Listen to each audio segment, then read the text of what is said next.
So I have here a video by Nahre. She has a very big channel on YouTube. Brilliant classical piano player, but she also ventured into other genres like jazz, flamenco. She is a brilliant composer, and she has a YouTube channel which showcases all those things. The title is How I Wish Harmony Was Explained to Me as a Student.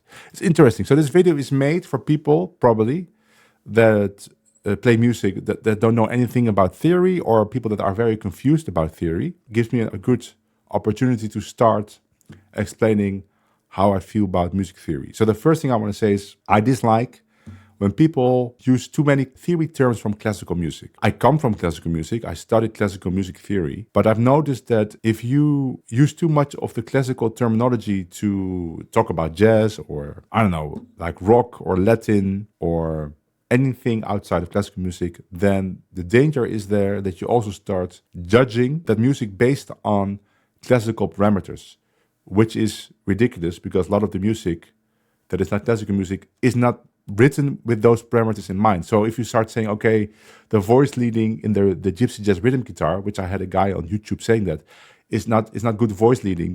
It can sound much better if you use the rules that are extracted from Bach's work.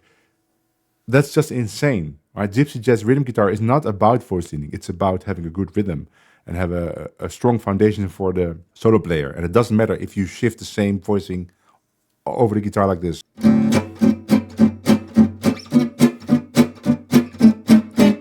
It doesn't matter, right? Of course, the voice leading is bad, but that's a classical view. And a lot of jazz musicians, they fall for this trap where they start using classical rules to judge jazz or any other music. So that's my background in theory. Then the second thing that you should know is that I developed a particular view on how harmony moves based on that there are only three functions, 1, 4, and 5, or tonic, dominant, or subdominant. Now, I don't mind those names, even though they are very classical. Although in classical, I think a subdominant, they would call like a predominant, something like that. I don't mind those terms because I can think of better terms. So that's the thing. I can think of better terms, and also that those are terms that are used all the time. So let's watch this from the beginning. Hello, my name is Nahre. I'm a pianist composer, and in this video, I'm going to do my best to explain music harmony in the simplest way possible. I think a lot of textbooks and music schools tend to overcomplicate this topic a bit. So I was thinking to myself, if I were to keep this under 10 minutes, what are the most important points? You know, she's absolutely right about that. A lot of music schools overcomplicate theory to the extent that students in the classical department are usually not interested in theory anymore, because let's be realistic, they don't really need it to play their music. You could make a case that they do need it, but it's completely possible to play any piano concerto or violin concerto without knowing anything about the harmony.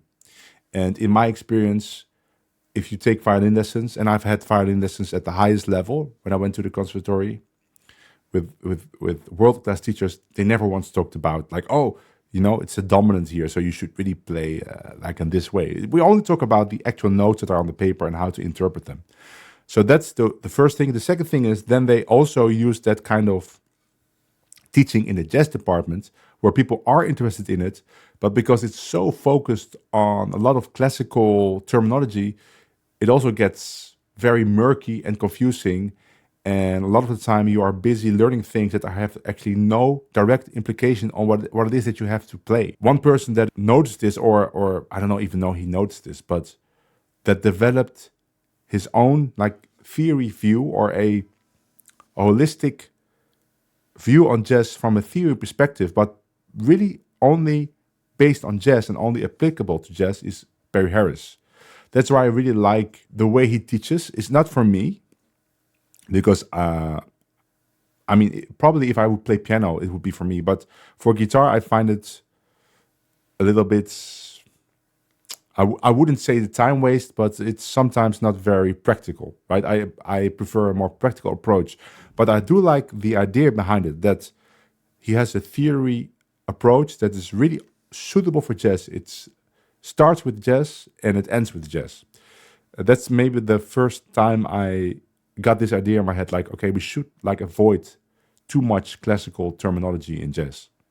I would include to help make sense of this all. So this may not be the most comprehensive guide, but that's not the point. I'd rather give you the context in which you can use this knowledge to help support your music making and, more importantly, break free from thinking like there are all these details that you need to be mindful of and all of these rules that you need to follow. I also have a very good point, because there are no rules. That's very important to know. Of course, within a certain system, subsystem within music, there are rules. But you could say, okay, I want to write 4-part harmony with the rules that Bach used, or Bach didn't use rules, but people based rules upon Bach 4-part harmony writing. Of course, if you then want to write 4-part harmony in that style, there are rules. But there are no 4-part harmony rules in the universe anywhere. And if you can write beautiful 4-part harmony and it has fifth parallels, like Scarlatti did, it can still sound great. There is no rules that would prevent you from doing anything. So that is also a misconception on many universities about music theory, that you're learning a bunch of rules that you have to follow, otherwise your music won't sound good. Again, classical music has many of these systems, many rules, and if you try to adapt jazz into those rules, a lot of the time you get jazz that actually doesn't sound that good, because jazz doesn't use those rules. Now, there are other rules in jazz that are used in some styles, and if you want to fit in that style, it's good to know of these rules. So if you break one of those rules, you know what you're breaking and you know the other options, but there are no rules. very special announcement to make, so look out for that in this video.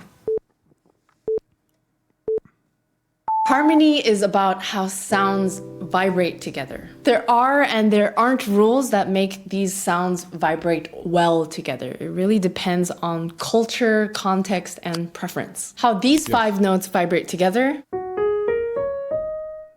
So that's a pentatonic scale, yeah. Pentatonic scale is used in many folk musics. I think gamelan, for example, uses this pentatonic scale, but maybe not tuned in this exact way, but it sounds very, like you could press any combination of pentatonic scale notes and you get something that sounds very pleasant, at least to my ears.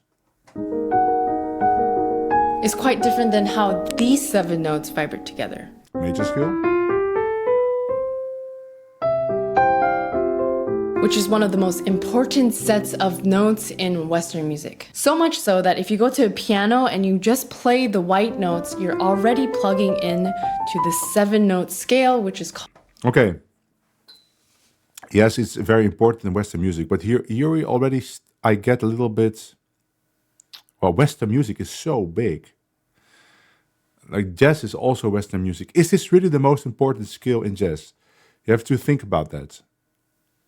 Because let's say a tune is in the key of C. Like how many of these notes would you play in that tune?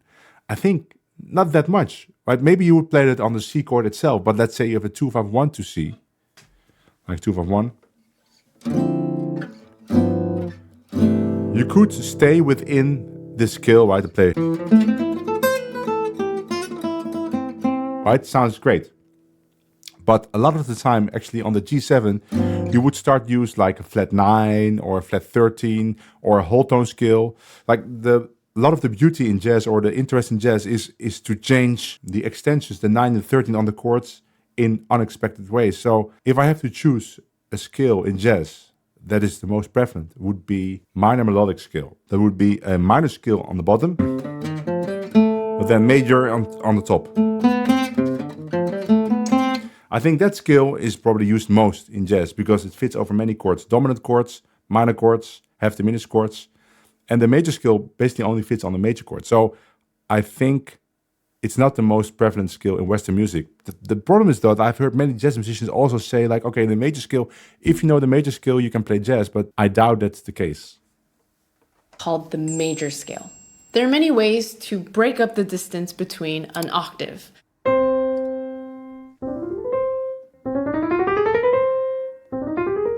Okay, what is she playing here? Let's go back. I want to know what skills she were playing. Maybe that's not important, but maybe it is. Many ways to break up the distance between an octave. C major scale, chromatic. pure minor, right, with a flat 6 and a flat 7 and a flat 3, or Aeolian. And this is G, C, D, E, F sharp, G sharp, B flat. What is that? That's like, it's like a whole tone scale, right? It's a whole tone scale. Let me check again. It's difficult to see in between this, an octave.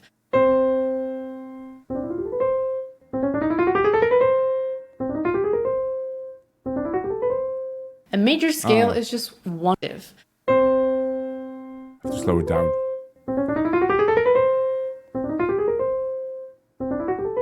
Oh, wait, she's playing an A.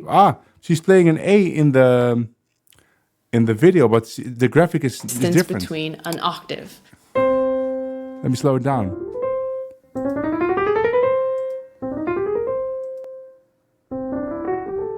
Right, she's playing a Lydian scale. Yeah, she's playing a Lydian scale, but the graphic is wrong, because the graphic has a G sharp and an A sharp. So that's a whole tone scale. There's a whole tone scale on the screen, but she's playing a Lydian scale in the piano. Okay, but that doesn't really matter. I don't think it's important. A major scale is just one of the options. And what gives it its identity is the unique spacing between the notes. If you're playing single notes and you move them around, there is already a sense of harmony there. So if a single note is like a row... That's just a theme of a tune that everybody knows, like row, row, row your boat. Is there harmony there? Yeah, maybe. But I think any combination of notes from the C major scale produces some kind of harmony. That's what you were saying, right? Yeah, that makes sense. Rose, a chord is like a bouquet of roses. Now we're operating with a larger unit. We can use the same scale as before, but now build the notes into chords. Now each of the notes are supported with extra sound. Well, chords are simply groups of notes. I think, for me personally, this would be the definition of a voicing more than chords. The reason is that I could come up with some groups of notes that are difficult to capture in a chord symbol. So I'm thinking like a jazz musician. Like a chord for me is something that you could say in a chord symbol. If you cannot do that, then you're playing a voicing, maybe of a chord symbol, but I cannot recognize it immediately. Maybe you say, oh, I'm actually playing C7 sharp 11, but I'm leaving out the root or something, or I'm leaving out, I'm playing a partial from it. And then it's more of a voicing. It's not so simply a chord. So that for me is a chord, is something that you can capture in a chord symbol. If you can't, it's a voicing.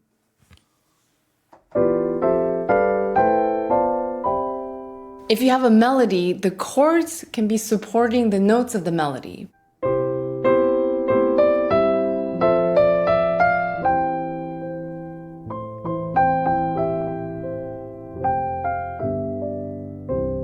The strongest note of a chord is very fittingly called the root, and it's like the base of a bouquet of flowers. It holds everything together. So the root of this C major chord is the C. When these root notes change with chords, this is what we call a chord progression. It's basically having groups of notes in succession of one another. A lot of times in school, we're taught to memorize these chords, and we're thinking of them as a straight line. So here's the thing that I opt for changing in jazz, but I'm not probably in the majority. But I don't like using Roman numerals.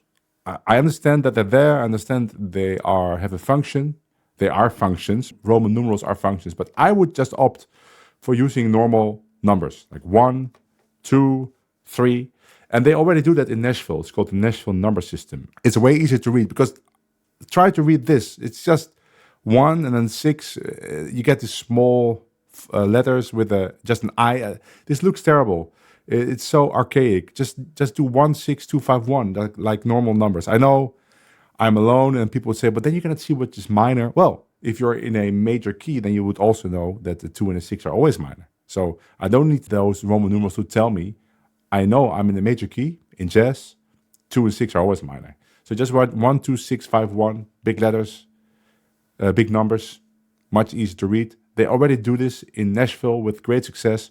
The reason they do it in Nashville is because all those instruments are tuned differently or have capos maybe at different spots. So it's very difficult to start getting, guys, the chord is G, when maybe the mandolin player has open strings and the banjo escaping another fret. So it's better to just say 1. But I like to think of them more three-dimensionally, as if these chords are sort of orbiting around each other. Some chords have more gravity than others. And that's also why some chords are used more often than others. Let's look at this progression. So here we get to the way I look at harmony. And it works in jazz. I haven't found a single tune that is functional that it didn't work. In my harmony perspective, there's only 3 functions. 1, or tonic, 4, or subdominant, and 5, dominant. And now the 2 is a subdominant, it's the same as 4. 7 is a dominant, the same as 5. 3 and 6 is a tonic, they're the same as 1. 1, 4, 5, 1 is a tonic to a subdominant to a dominant to a tonic. In jazz, you would rarely use the 4. You would always use the 2 chord, right? So you get 1, 2, 5, 1 in jazz.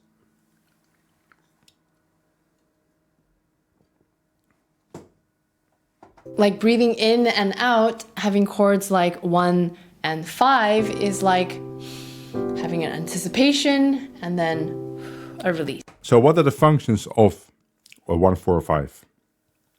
Or let's say tonic, subdominant, dominant. The functions are that 1 resolves all tension, a subdominant creates some tension, and they do that by having a lead tone to the third of the 1. So if I have C, that's 1, then I have F. F has a lead tone that goes back to the third of the 1, but the root of the 1 is already there. And then the 5 chord has a lead tone both to the root of the 1 chord, from B to C, and from, if you play 7 chord, and it's in jazz always 7, from that 7 down to an E. So 2 lead tones on the 5, or 2, I think lead tones is the wrong word, that's a Dutch word, leidtonen. I don't know what you would call it in English. I've understood leading tones is not the correct word, like guide tones. I think guide tones is the correct word. So F has 1 guide tone, from an F to an E. And G has 2 guide tones, F to an E also, but also the B to the C. That's the only thing that's different between those chords. So if you look then at the 2 chord, you can see, it has a lead tone to the third, so it's a subdominant. And that's how you can also see that the 3 and the 6 are just a 1 chord, because they don't have any of the characteristics I just said. Either have 1 lead tone to the third of the 1 chord, or 2 lead tones, 1 to the third and 1 to the root. So if there are chords that only have a lead tone to the root, then it's not one of those 3, so then it means automatically it's a tonic. That's how I look at it. And if you look at a jazz tune, that's always how it works. Until I see a tune that doesn't work like that, but I doubt it. This tension and release is what gives music shape. It's no different than how a good story has ups and downs, and this is what keeps you engaged. The amazing thing is that you can make these chords as big. So now we got a jazz progression here. We get 1, 5, 1, and then the 5 actually is a altered chord. Well, yeah, it's altered, but could also be, I guess, octatonic, because it has a sharp 9 and has a flat 13. So basically it's this chord.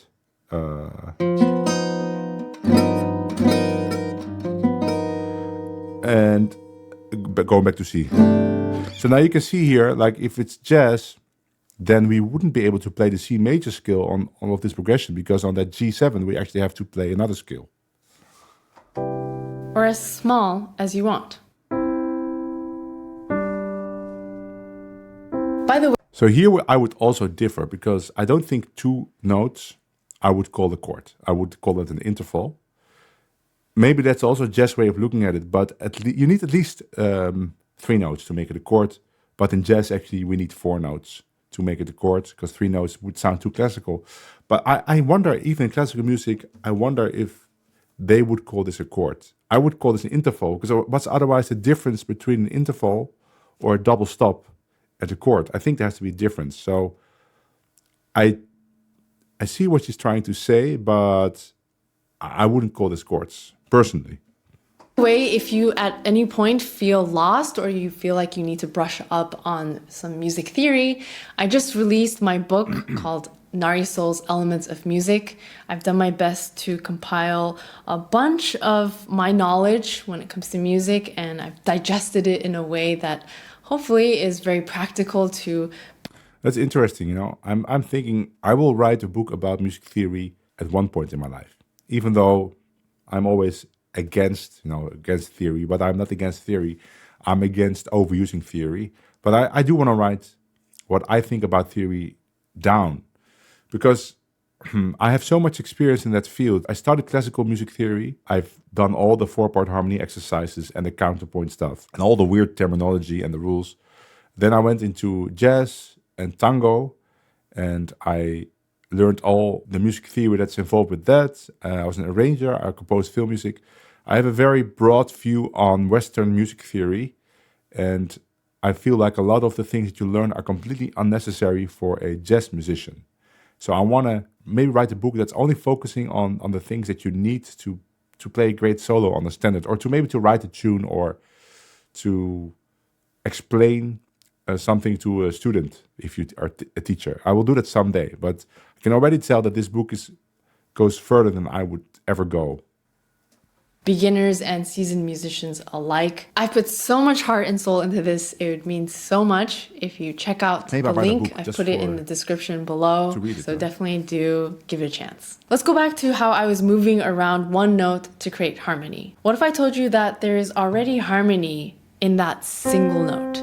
Kind of like when you see a color such as purple, it contains red and blue, even though you can't see those colors. Pitches vibrate together to create a single sound. The science of this has to do with something called the overtone series. A lot of times when harmony is being explained, this is mentioned in the very beginning. But to be honest, I think this overcomplicates things a bit. All you have to know is that when you're hearing a C, all of these other notes are also vibrating. It's hard to hear them unless you have a trained ear, but believe me, they're all there. Thankfully, mathematicians... But are they also all there on a digital piano? I don't know, because it's a sample, right, that she's using here. Are the overtone series present in the samples? Maybe they are, I don't know. I wonder about that, I have to look that up. Maybe nowadays they are, but I can imagine that the overtone series maybe is not there naturally if you don't put some extra work into the sample. Maybe someone knows in the chat, but I wonder about that. You're pretty sure they are present in the samples? Okay, yeah, I actually don't know how it works, but maybe it's present in any C that you hear in that octave. I don't know. I always reference this. I think it might be helpful for someone composing for orchestra because different instruments have different overtones that are more prominent. Now, if you want to not compose so much, but orchestrate, which I've done, I've orchestrated for movies, for composers that they hired me as orchestrator. If you want to become a good orchestrator, you just have to read the books about it. So there's Walter Piston book, maybe called The Art of Orchestration or something. And there's a book by Rimsky-Korsakov, and he describes every combination of instruments and what the emotion is that you can use it with. But you learn just things like, okay, if you have four French horns, they are great to just have like chords with long notes, and then you put the first violin, second violin in the same octave, and then you put viola's octave below and the cello's octave below that, and you make them unison play a beautiful melody, you get a very full sound. You learn things like that. Or it's good to have the first flute double the first violins, and then the second flute the second violins, and then the clarinet is doing the same thing, octave lower. Stuff like that, right? Or harp combines really great with a pizzicato on the cello. You don't need to know anything about the overtones. You just need to know which combinations have proven to have worked in the past in great other orchestrations. And lots of new stuff has been invented since then. For instance, Hans Zimmer uses two-string orchestras. One plays like long melody and the other orchestra plays, right? That's that technique with the double string orchestra was invented by Hans Zimmer. You can hear it in all his movies, but very prominently in Da Vinci Code. So storm drum was another thing. So they discovered those big Japanese taiko drums. They are great to have this pulsating rhythm for like thrillers and stuff. So if you want to learn orchestration, you first read those books, and then you do some study into scores of nowadays, mostly Hans Zimmer stuff. You could do some John Williams, but John Williams mainly uses techniques from the past. So Shostakovich, Tchaikovsky, some Stravinsky in there, yeah. And musicians in history did groundwork and devised tools and systems to help us utilize harmony. One of such tools is called the circle of fifths. Look at this. Circle of fifths. You see that? I've been calling this a circle of fifths for the longest time, and every musician I know calls this the circle of fifths. But I have been corrected so many times on YouTube.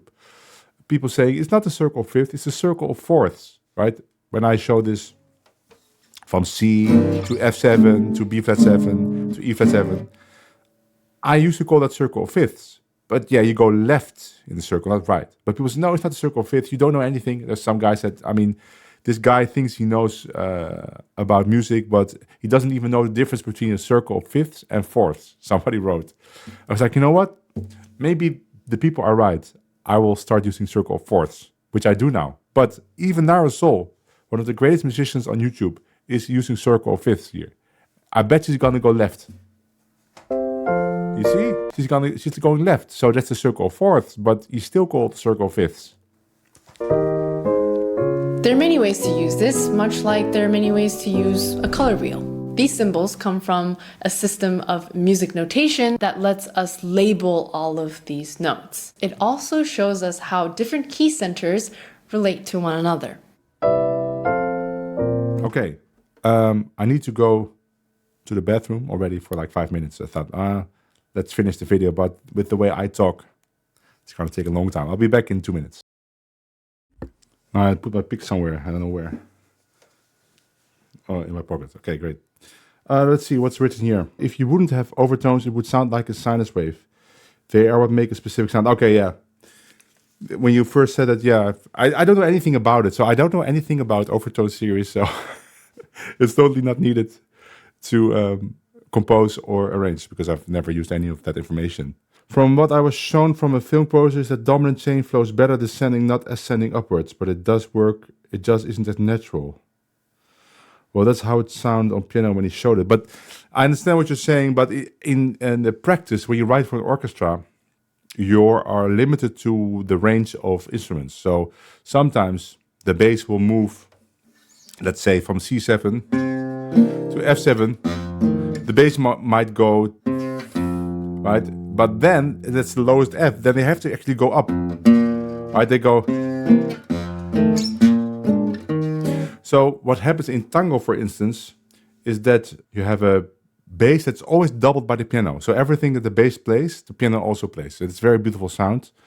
And there's these effects where the piano plays long notes and the bass plays short bowed notes. So you get this kind of very mysterious way that the bass moves. But they might not move in the same direction. Because the piano, of course, can go lower than the bass, even. So the piano might move down while the bass goes up.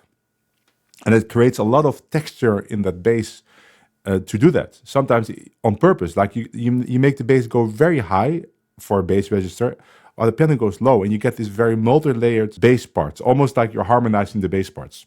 And it is used all over the place, also in orchestral works, where the cello and the bass are also mostly doing the same thing. This happens. So there's not a rule that you always have to go descending to make it flow better. It's just not the way the instruments work. It might be the case on the piano if you play on the piano alone, but what kind of film music is piano alone? I can only think of one movie, The Firm. The Firm has only a piano score. If you've never heard that, check it out. It's great. It's a funky piano player and he wrote the whole score and it's only piano. Great music. But for the rest, it's all orchestra, and then you're bound to what the instruments can do, and also you want to actually make the bass move in different directions for the cello from the bass to have more layers. Watch the film or listen to the soundtrack. It's great. I studied a lot of film music when I was an arranger. I studied a lot of John Williams, and I mentioned some of the composers, but I didn't mention Prokofiev, because John Williams really took a lot from Prokofiev. So if you listen to some Prokofiev things like Romeo and Juliet, then you can hear the influences in John Williams. I actually even think that John Williams maybe might have had some lessons from students of Korngold. I looked it up, but Korngold is one of the OGs in Hollywood. He was a prodigy, composer prodigy, and he moved, I don't know where he's from, but he moved to the United States, and then he could make a lot of money writing film music, but he was a very well-respected classical composer. And because of him, the movie or the Hollywood sound became highly classical and very intricate. I think Korngold is one of those people that we have to, I don't know if you like it, to thank for. But of course, nowadays, a lot of it has changed and it became a little bit more use of electronics. And I like it. I like all of these effects that are used, synthesizers and samples and world music instruments. But there's still always this idea of like, we need an orchestra with the big orchestrations. And that is probably because of Korngold. Okay, let's go on. Again, it's really all about how different groups of notes vibrate together. This is what composers keep in mind to play with contrast. Think of the color wheel again. Sometimes we want to choose colors that blend well with one another. And sometimes we want to choose colors that are in contrast with one another so that they pop out. Similarly, sometimes...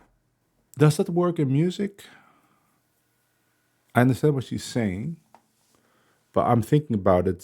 So in classical music, and pop music, this might be more of a thing. In jazz music, now some people might disagree, but I feel in jazz music we basically have like 8 chord progressions that we can use. 8 might not be the exact number, but something like that, right? Like 2-5-1s, Christoph changes, or what they call in the UK, I've heard people refer to it as the horse. It's where you play 4 diminished, 1 6 2 5 1. What else do we have? Turnaround. Maybe we have some like modal, like long minor chords. But it's just one. There's more, but I can think of. Now, we have the minor cliché. We have the flat 3 diminished. And there's probably some more, but not many. And if you want to write a jazz tune, you basically have to stick to those principles. Otherwise, you get a really weird tune that won't be played as often. Like, for instance, if you take like Dolphin Dance, I always go to Dolphin Dance, but it's just a very good example. Not many people play that. Why? Because you really have to practice that separately to play a coherent solo. Because as a normal jazz musician, you're not really developing language to be playing over those final 4 chords, right? You have this like C major 7 with the E in the bass to D major 7. And then you get some really weird chords, which you get like, I don't even remember, but you get some really weird chords. Something like this. And then you get something like this. No, what is it? You get some like C sharp like this. But with the E in the bass. No.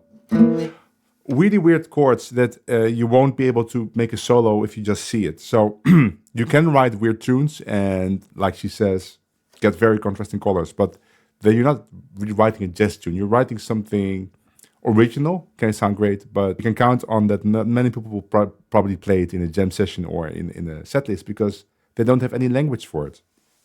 Sometimes we'll use key centers that blend well with one another.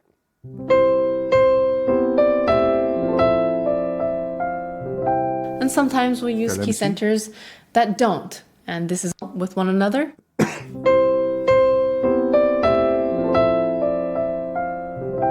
sometimes we use key centers that don't. And this is with one another.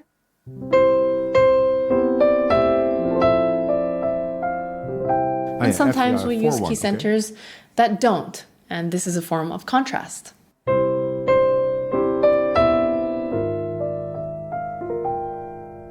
But yeah, understand. But now she's actually just modulating. It seems like she's just modulating to A flat. In jazz, this happens too, right? There's like, oh, there's many chords in this tune. It's like, it goes to this chord, that chord. Like if we take a tune like Embraceable You, it goes like this, right?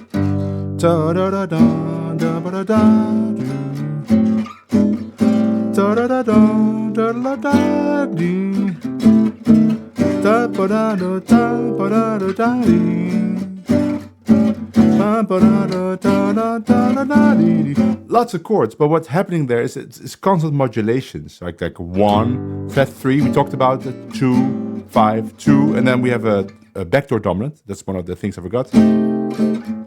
Now we get just a modulation to E minor. So you could of course say, well, this is a 6 chord in G. It's correct, but the way it's played with this 2-5 in front of it, practically you would just play a 2-5 1 lick to E minor. You just play something like, and then we get the 2-5 to B minor. We get.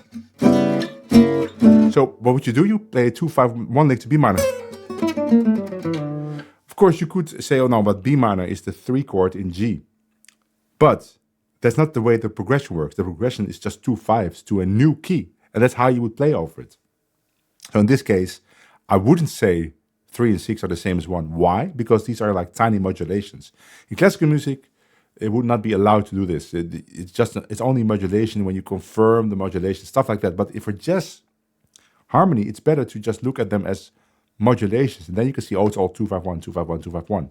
That's why this simple view on harmony is much better than the classical view in jazz. Because in classical, they would say, no, it's not modulation. Oh, this is a median dominant. They have all these weird names. They make no sense because functionally, you'd be playing the same thing on this as if the tune were in E minor. So it's just a 2-5-1 in E minor, and then it's a 2-5-1 in B minor, and then it's a 2-5-1 in D, right? It's not like some weird thing that you have to look at it as it is in G. In classical music, they would stay in that main key as long as possible. They wouldn't modulate as fast, but for jazz, it's much easier to just modulate if there's a 2-5-1 somewhere. Just modulate to that new key. Now, color is a very subjective thing. It really depends on context. It's the same with music. What sounds harmonious and settled is what we call consonant.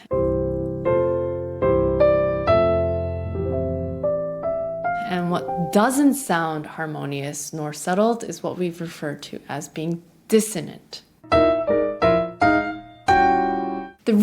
Okay, that's interesting. I think that's a good way to describe it. Let's take a look at her example one more time. What sounds harmonious and settled is what we call consonant. Harmonious and settled, okay.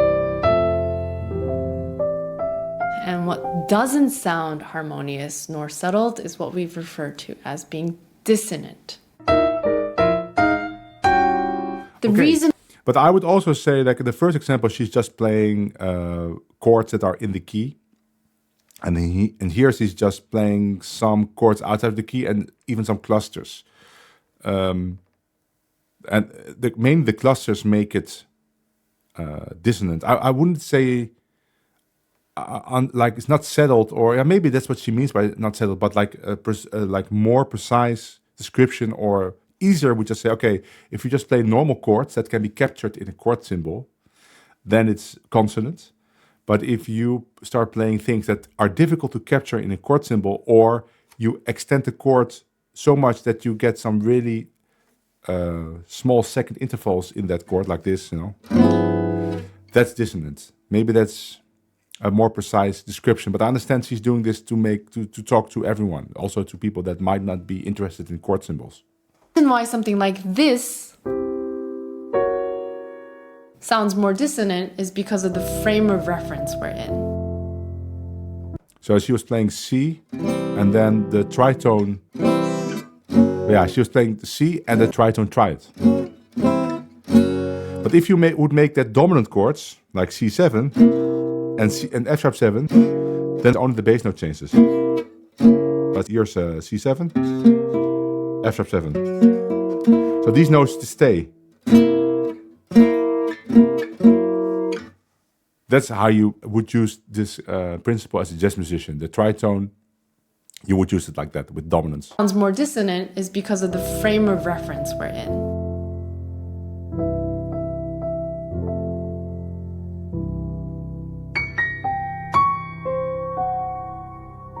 Now let's hear a similar moment. Let's say that this is our sound world.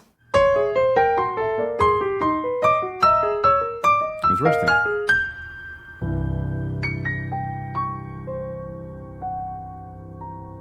Perhaps that felt different, perhaps less dissonant, even though in the previous example, it felt quite a bit more dissonant. In fact, I think the second one, when she just plays that big C chord, that sounds dissonant, even though it's a normal chord, just because it seems so out of place.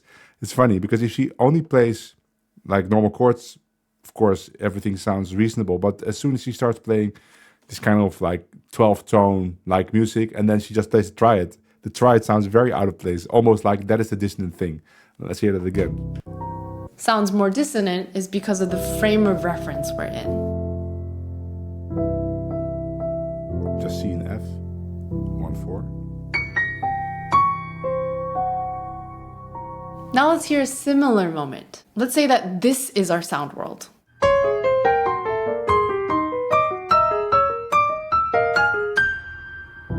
That sounds weird, right? Perhaps that felt different, perhaps less dissonant, even though in the previous example, it felt quite a bit more dissonant.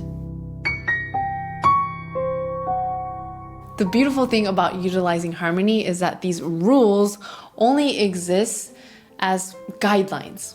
I like that a lot, that she says that, because that's a big problem in the music world, that some people think that theory are the rules of music, and if you don't follow it, you're not making the best music you can. It's like she's saying rules and guidelines, and that's exactly what it is. They are guidelines to help you discover a new thing that you didn't know before, or grasp a concept quicker. But in the end, it's just guidelines, and if you depart from them but create something special, it's all good. Nobody cares about the rules or the theory. And really follow them, or we can break free from them. Much like fashion. For example, we can follow the traditional formats of dressing, but we can also break free from that and experiment. As an artist, we can utilize some or all of the rules. It really is up to us. Hopefully that gave you some extra insights into harmony. If you want to dig deeper, do check out my book, Nahre's Elements of Music. There is a special discount happening. Thank you so much to my patrons on Patreon. If you haven't subscribed already, do subscribe, and I'll see you in the next video. I think that was a great video, obviously well produced and really good examples, and you can see how good she is in demonstrating concepts very effectively. So if you don't know Nahre Soul, there is a link in the description on YouTube. If you're watching it on YouTube, go check her channel out. Basically every video she has is great. So give it a sub, give it a like. It was a great opportunity for me to talk about music theory, and I hope to do it more in the future.